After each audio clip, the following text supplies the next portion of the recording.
Ya, selamat pagi Pak Dika. Pagi Pak Jamal. Pak Dika, saya lihat kok Pak Dika eh, bingung gitu. Apa ada masalah? Lagi ada masalah apa nih Pak? Iya Pak, saya teh punya apa ya, punya ganjalan, punya keresahan gitu kalau lagi ngajar di kelas 12 IPS 4. Kebetulan saya sekarang dapat 12 IPS 4. Jadi Pak Jamal mau nggak dengerin keluh kesah saya atau keresahan saya? Boleh Pak, dengan senang hati Pak saya coba membantu Pak Dika untuk menyelesaikan apa yang menjadi keresahan dari Pak Dika. Jadi gini Pak Jamal, di kelas 12 IPS 4 itu ada siswa yang kurang semangat kalau pada saat mengikuti proses pembelajaran. Nah, nama si anak ini namanya tuh Denny Apriansa. Jadi kalau pada saat pembelajaran itu dia kurang kurang semangat aja gitu. Jadi ada eh, siswa Pak Dika namanya Denny dari kelas 12 IPS 4 ya Pak. Dia bingung, dia apa tadi Tidak malas ya, bersemangat. Iya, nggak semangat. Hmm, Kira-kira apa yang membuat Pak Dika menyimpulkan kalau Denny ini malas atau kurang semangat dalam mengikuti pelajaran Pak Dika? Jadi kalau saya lihat dari indikatornya ya proses pada saat pembelajarannya, si Denny ini pada saat saya menjelaskan baik di kelas maupun di lapangan, jadi terlihat kayak banyak ngelamun, bengong gitu. Terus kalau pada saat proses praktek pembelajaran, dia lebih apa ya, lebih asal-asalan, kemudian tidak sesuai dengan apa yang sesuai memang, tapi tidak maksimal hasilnya. Jadi seolah-olah yang penting ada, yang penting beres, yang penting mengumpulkan.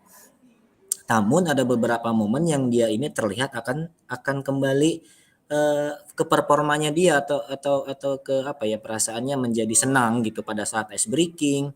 Kalau saya minta tolong untuk ambilkan alat untuk proses pembelajaran, dia justru senang. Tapi kalau dalam pokok pembelajarannya dia itu seolah-olah merasa ya udahlah biasa aja gitu. Hmm, apa Pak Dika pernah mencari tahu bahwa Denny ini berlaku seperti itu setiap pelajaran Bapak saja atau di mata pelajaran lain pun sama Pak? Pernah saya tanyakan ke teman satu kelasnya dan memang itu Pak Jamal. Jadi hampir di semua mata pelajaran itu si Denny ini ya memang seperti yang tadi saya sampaikan di atas. Hmm. Nah, menurut Pak Dika, kira-kira apa yang menyebabkan Denny ini melakukan tindakan yang seperti Pak Dika jelaskan tadi? Pernah satu saat saya tanyakan ke Denny, kenapa dia malas atau cenderung yang seperti tadi saya bilang? Jawabannya karena dia ya ngantuk, kemudian hampir setiap hari dia itu tidurnya larut malam atau begadang karena ya itu keasikan main game di HP, terus ngobrol, nongkrong sama teman-temannya, kemudian tidak sempat juga sarapan kan karena bangunnya kesiangan, karena sudah mepet bangunnya. Itu sih yang saya dapat informasinya. Gitu ya. Nah, menurut Pak Dika, eh, apakah sudah Bapak tanyakan latar belakang atau kondisi dari Denny ini mungkin di rumahnya seperti apa dengan orang tuanya, kemudian keseharian dari Denny ini pada wali kelas ataupun pada temannya, apakah sudah Pak Dika gali informasi tentang itu? Iya juga ya. Saya betul Pak Jamal. Sepertinya saya perlu berkoordinasi dengan Walas untuk mengetahui lebih lanjut lagi tentang latar belakang orang tua si Denny ini dan juga kesehariannya. Betul betul Pak Jamal betul. Uh, Menurut Pak Dika, informasi apa yang akan Bapak tanyakan kepada wali kelas ataupun temannya atau ke orang tuanya?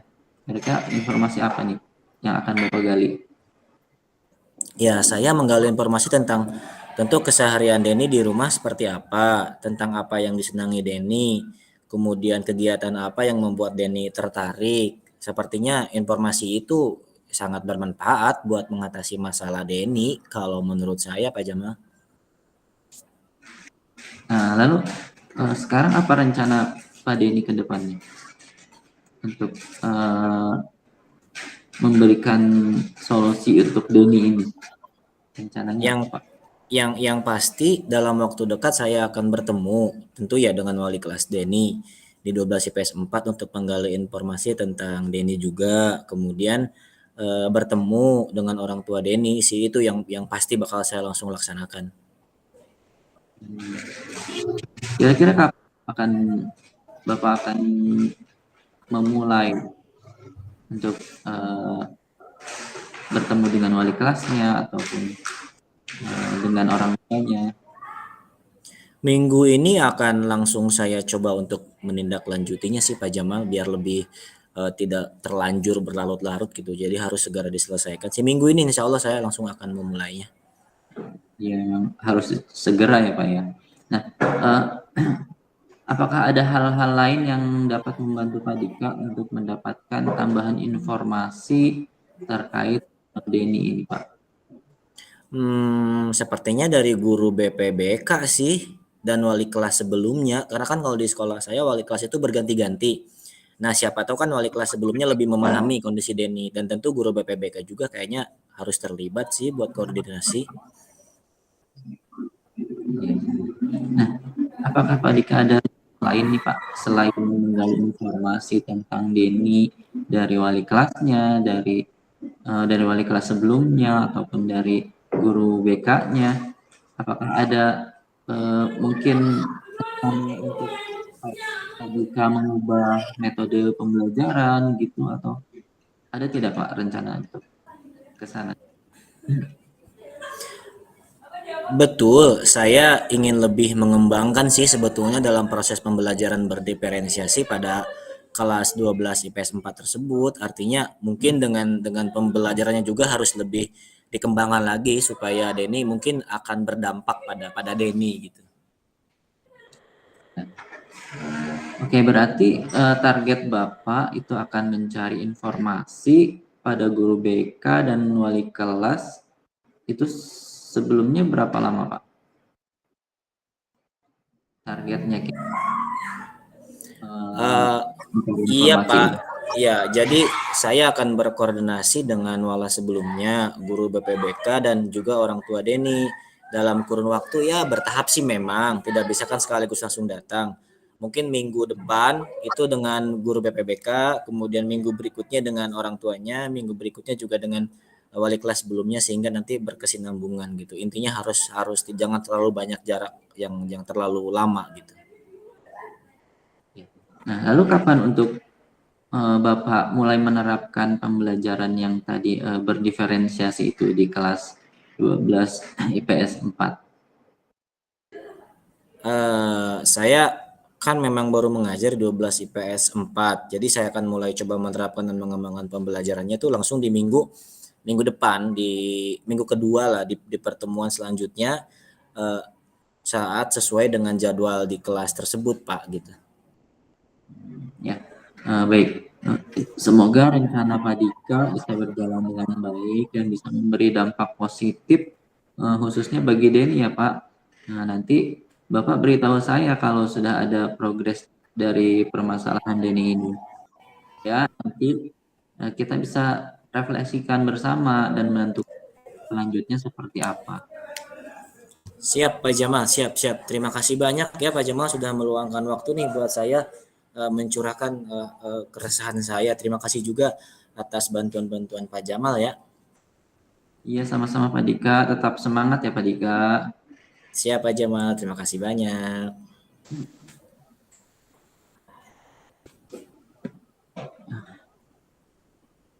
Bismillah. Siang Pak Yep. Dika. Apakah Pak Dika ada waktu sebentar saja?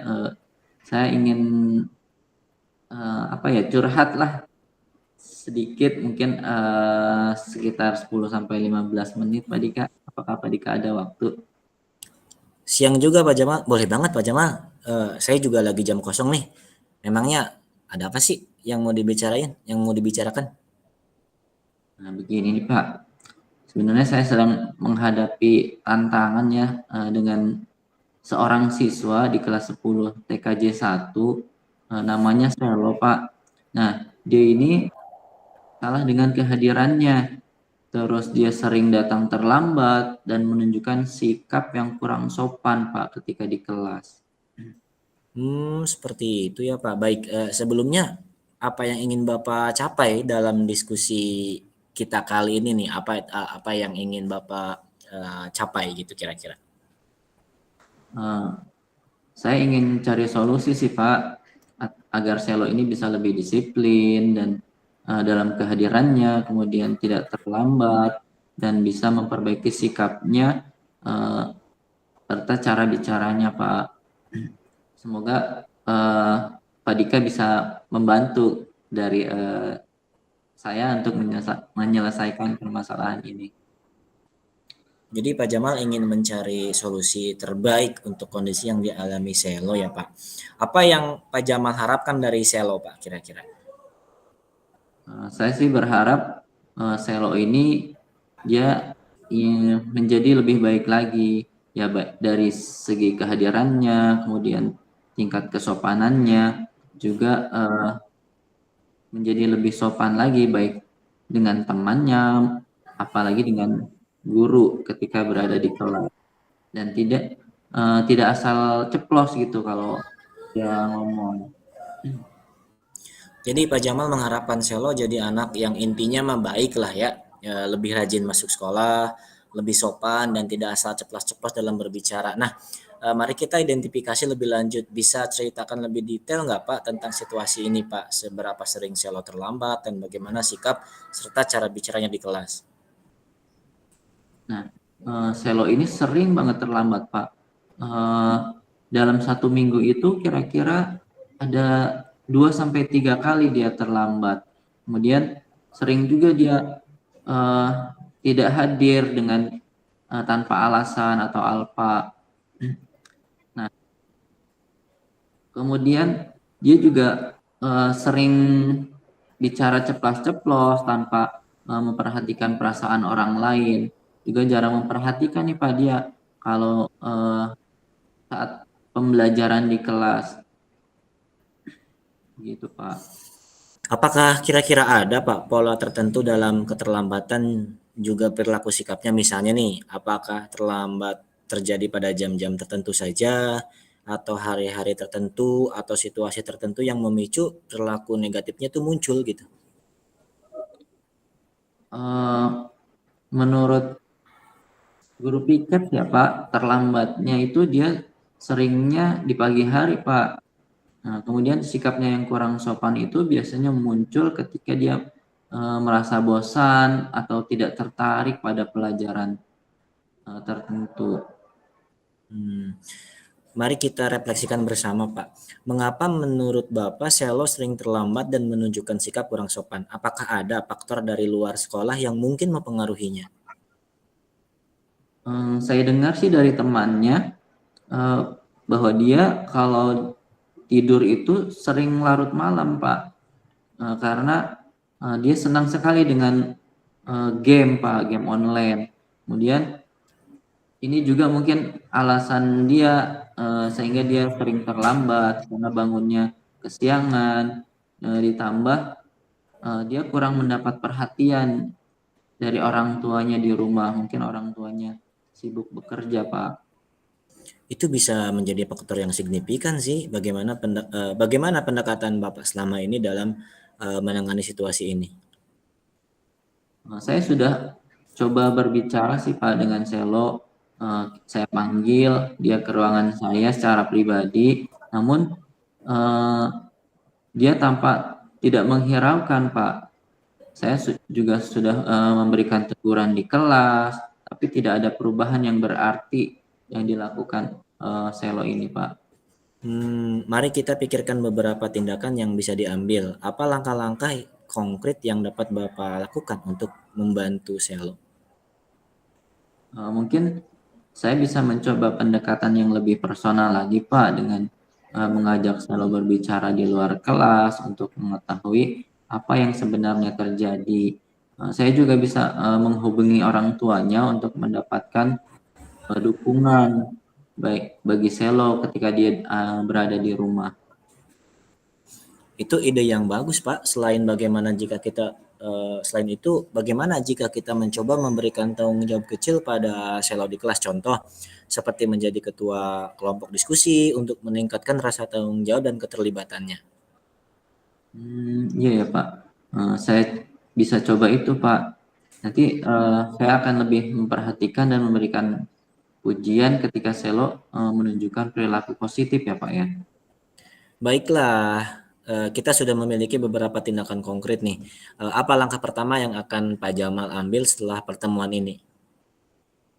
Ya, tadi langkah pertama saya akan ngajak Selo berbicara secara pribadi Pak untuk mengetahui lebih dalam tentang permasalahannya.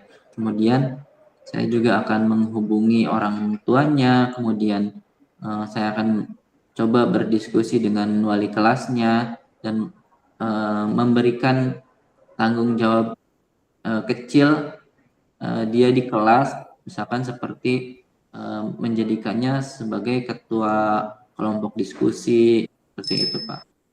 Wah, sudah hebat nih Pak. Sekarang kita akan jadwalkan pertemuan berikutnya untuk mengevaluasi hasil tindakan tersebut. Kapan waktu yang cocok bagi Pak Jamal? Mungkin minggu depan Pak, hari Selasa mungkin Pak, apakah Bapak bisa?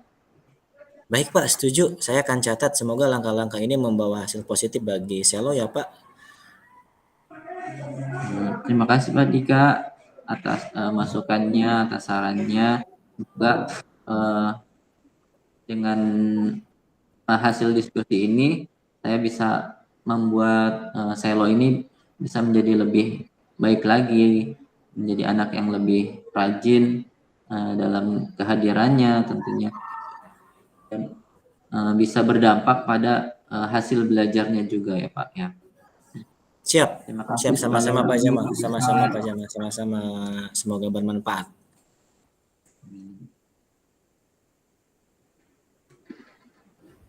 Oke, nice. Refleksinya dia situ.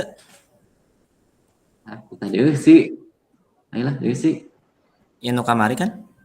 kamari. Coba be dirubah detail nak. Di sini kamari ya. Kayak dirubah detailnya setik.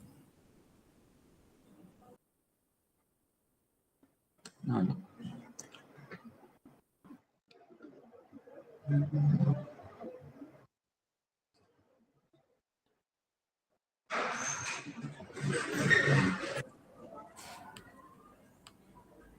cepet itu sih. Entah, pas sekitar kan 15 menit, pas setengah jamnya. Cepet yang termasuk nasi. Setengah jam duaan teh kudu lama. Kurang 20 tilu, kurang 7 menit. Aina tuh refleksi diri tuh, orang rekam deh. Agar refleksina. Rekamnya. Nona. Refleksina rekam deh, ambil terekam di refleksina. Oh, lain ditulis. Kurang ungkapkan refleksinya. Nya Aina diungkapkan sampai masuk dalam rekaman. Oh, oke. Lah, Aneh ke NTW lah. ayo. Ceritanya setelah sekian hari nih, atau beberapa hari, beberapa jam. Pak Jamal, kira-kira komunikasi kita sudah berjalan baik belum selama percakapan? Rasa sih udah ya Pak, udah sangat baik Pak. Pemberian umpan balik berupa pertanyaan pun sudah nyambung gitu Pak. Jadi nggak ada pertanyaan yang keluar dari jalur dari pembicaraan gitu Pak. Apa yang kira-kira yang masih perlu diperbaiki dan ditingkatkan, Pak? Masih sama sih kayak kemarin mungkin ya Pak. Dari kosakata, jadi saya terutama butuh kosakata yang lebih banyak lagi supaya pembicaraannya bisa lebih lebar gitu, kemudian bisa lebih menggali dari permasalahan si Koci.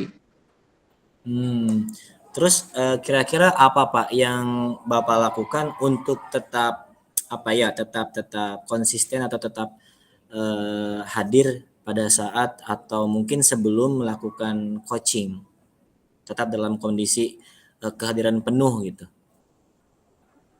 Nah, untuk bisa hadir penuh sih ya Pak, memang butuh tempat dan kondisi yang betul-betul nyaman, tidak ada gangguan atau kebisingan, karena ada suara ataupun gerakan dari tempat di sekitar kita itu bisa membuat kita jadi ngeblank gitu, jadi kehilangan fokus kita terhadap si Koci. Jadi mungkin itu ya Pak ya. Memang Oke. tempatnya harus harus benar-benar nyaman Harus kalau kita nyaman ya. melakukan itu. Betul, Iya. betul, betul, betul. Selanjutnya untuk memperbaiki dan meningkatkan proses coaching kita selanjutnya apa nih Pak Jamal? Mungkin tadi karena tempat, jadi kita harus harus menyiapkan betul-betul tempat yang nyaman. Jadi jangan sampai ada gangguan. Mungkin ketika kita diajak coaching oleh rekan kita, dia sebagai coach, nah kita sebaiknya mencari tempat ya Pak, mencari tempat yang nyaman supaya betul-betul fokus terhadap permasalahan dari si coach ini. Berarti Itu tempatnya Pak. itu harus kondusif dulu Pak ya. Jadi biar biar apa yang dikomunikasikan itu maksimal, tidak ada suara-suara gangguan dari samping kiri atau kanan. Iya. Baik, oke Pak Jamal, saya izin ya menyampaikan umpan balik saya terhadap pada saat saya di coaching oleh Pak Jamal. Iya Pak. Memang yang dirasakan oleh saya selama jadi coach, tentu saya merasa bahwa ada teman yang memang bisa membantu saya, artinya saya merasa senang gitu, merasa menyenangkan lah buat saya. Tentu karena yang saya rasakan ini akan berdampak banyak untuk meningkatkan kemampuan-kemampuan dalam menyelesaikan beberapa masalah ya yang muncul di lingkungan pendidikan kita, terutama pada anak-anak. Apalagi dengan diskusi kita banyak hal-hal yang dimunculkan, digali oleh Pak Jamal dari diri saya sendiri. Nah, akhirnya malah memunculkan ide-ide baru, ide-ide positif. Seperti tadi pada saat proses pembelajaran berdiferensiasi harus kita coba, kemudian penggalian informasi juga, kemudian setiap masalah yang muncul itu tentu menjadi bentuk tanggung jawab kita sebagai seorang guru ke depannya yang tentu harus harus di istiqomahkan ya, harus dikonsistensikan, artinya untuk mengembangkan proses pembelajaran menjadi lebih baik. Jadi tentu dengan adanya coach, saya sebagai coach dan orang yang membutuhkan solusi dari rekan sejawat, tentu ini akan berdampak baik buat saya. Jadi saya merasa sangat menyenangkan sekali dengan adanya coach ini. Terima kasih Pak Jamal atas atas sumbang saran, atas hal-hal yang perlu saya gunakan di kemudian hari sebagai seorang pendidik di dalam kelas. Terima kasih banyak Pak Jamal. Ya, sama-sama Dika. Gantian. Baik, saya coba untuk merefleksikan Hadika sebagai coach tadi. Kira-kira apa yang sudah berjalan dengan baik selama percakapan tadi, Pak Dika?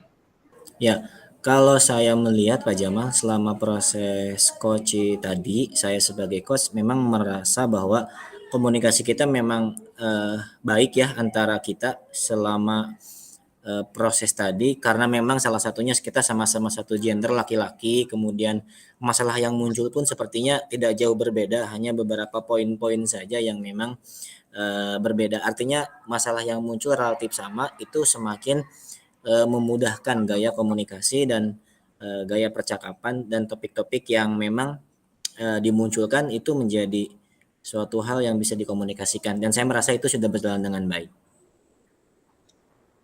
Kira-kira ada tidak Pak yang masih perlu diperbaiki atau ditingkatkan Pak dari diskusi kita tadi Pak?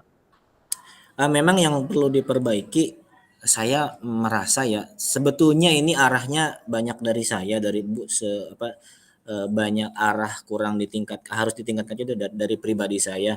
Kalau dari Pak Jamal yang harus ditingkatkan kalau menurut pandangan saya memang dari segi penguasaan bahasa mungkin ya harus diperbanyak lagi. Saya juga merasakan hal tersebut.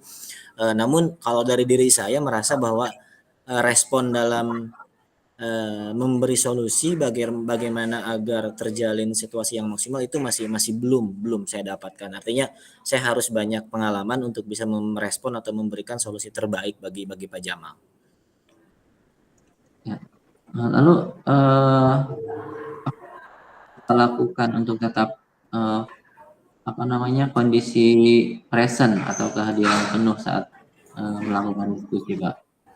Kalau Baik saya di sih merasa Kalau saya sih merasa kita sama-sama sebagai seorang guru, tentu saya harus dalam keadaan on time, on fire setiap saat. Artinya ketika teman membutuhkan, saya harus siap siaga dalam membantu rekan sejawat ketika ada ketika ada keresahan atau ketika ada hal-hal kesulitan yang muncul. Jadi saya harus siap maksimal di awal dan sampai dengan akhir harus menjadi pendengar setia ketika ada rekan yang memang mempunyai kesulitan dalam proses pengajaran di dalam sekolah gitu Pak Jamal.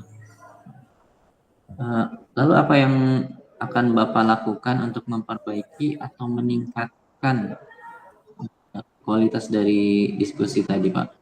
Ya, kalau menurut pandangan saya proses yang perlu atau yang bukan yang perlu, yang memang akan saya tingkatkan lagi tentu saya merasa ingin menjadi semakin sering melakukan coaching. Saya sebagai coach ya.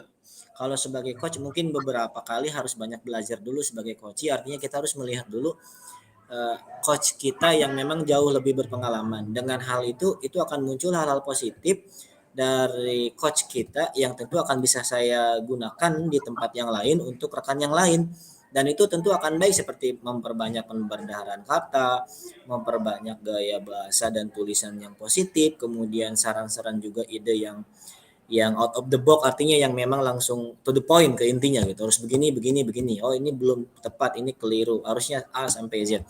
Nah itu terjalin baik kalau menurut saya ketika kita sering melaksanakan coach atau coaching. Nah tentu hasil dari coach dan coaching ini kan sebetulnya kembali ke diri kita sendiri dalam bentuk tanggung jawab kita sebagai seorang guru, bagaimana kedepannya hasil coach dan coaching ini menjadi lebih baik di kemudian hari untuk meningkatkan anak didik kita. Kira-kira begitu sih Pak Jamal kalau menurut saya gitu. Iya, baik Pak, terima kasih atas refleksinya. Kemudian saya akan coba mengungkapkan refleksi saya sebagai coach ya Pak ya.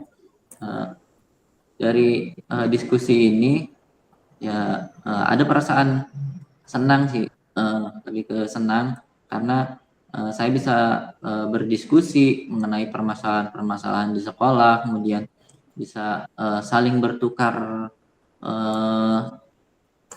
bertukar pikiran, kemudian saya bisa mendapatkan solusi dari permasalahan-permasalahan yang mungkin sering dihadapi dalam dunia pendidikan. Kemudian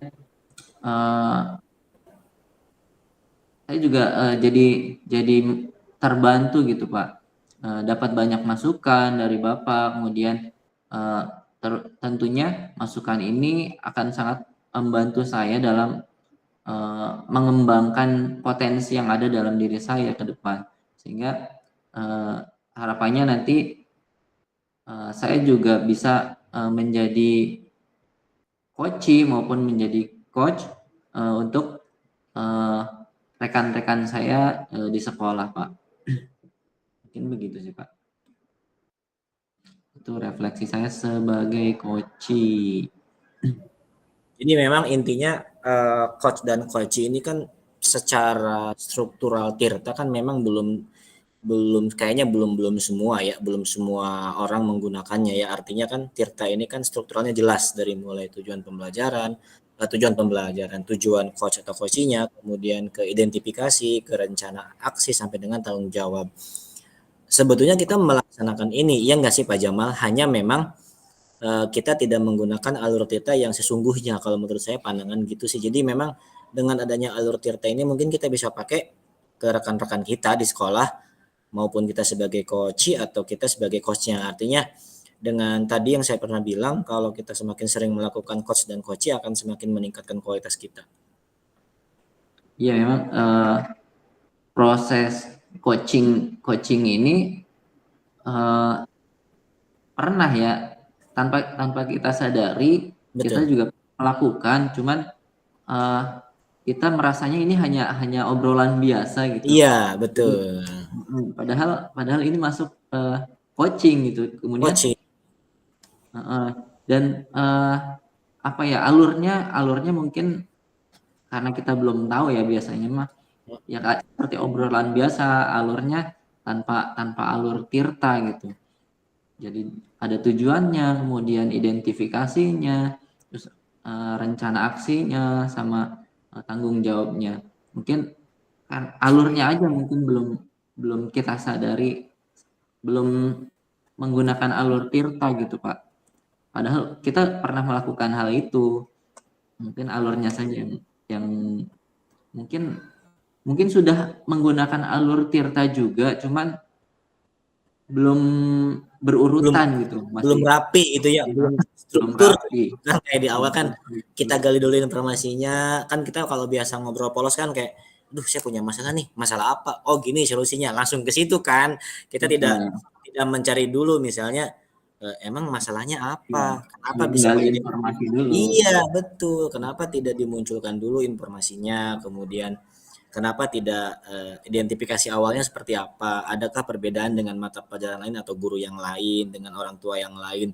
Kita tidak menggali lebih jauh, sebetulnya kita hanya di kulitnya saja langsung vonis keputusan, oh pakai ini, oh pakai metode ini Iya gitu. betul. Jadi Langsung tirtanya ke memang solusi. iya, jadi tirtanya itu hanya satu kalimat, satu kalimat, satu kalimat, satu kalimat, ya nggak kerasain nggak sob. Iya benar.